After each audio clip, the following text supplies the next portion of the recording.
ఇంట్లో భారీ మొత్తంలో లెక్కలో లేని సొమ్ము బయటపడిన కేసులో అలహాబాద్ హైకోర్టు న్యాయమూర్తి జస్టిస్ యశ్వంత్ వర్మపై ప్రవేశపెట్టిన అభిశంసన తీర్మానాన్ని లోక్సభ స్పీకర్ ఓం బిర్లా ఆమోదించారు.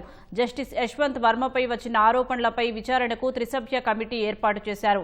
ఈ త్రిసభ్య కమిటీలో supreme court judge justice Arvind Kumar, Madras high court ప్రధాన న్యాయమూర్తి జస్టిస్ మణీంద్ర మోహన్ శ్రీవాత్సవ, న్యాయవాది బివి ఆచార్య సభ్యులుగా ఉన్నారు.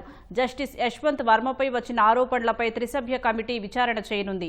ఈ ఏడాది మార్చి 14న ఢిల్లీలోని జస్టిస్ యశ్వంత్ వర్మ అధికారిక నివాసంలో అగ్ని ప్రమాదం చోటు చేసుకోగా ఈ ఘటనలో భారీ మొత్తంలో కాలిన నోట్ల కట్టలు బయటపడడం కలకలం రేపింది. ఈ ఘటన అనంతరం మార్చి 28న సుప్రీంకోర్టు కొలీజియం జస్టిస్ యశ్వంత్ వర్మను అలహాబాద్ హైకోర్టుకు బదిలీ చేసి ఆయనకు ఎలాంటి న్యాయపరమైన బాధ్యతలు అప్పగించవద్దని సూచించింది. నోట్ల కట్టల ఘటనపై సుప్రీంకోర్టు 3 న్యాయమూర్తులతో విచారణ కమిటీని నియమించింది. ఈ కమిటీ దీనిపై విచారణ జరిపి నివేదిక సమర్పించింది. అందులో డబ్బు బయటపడిన మాట వాస్తవమేనని నిర్ధారించింది.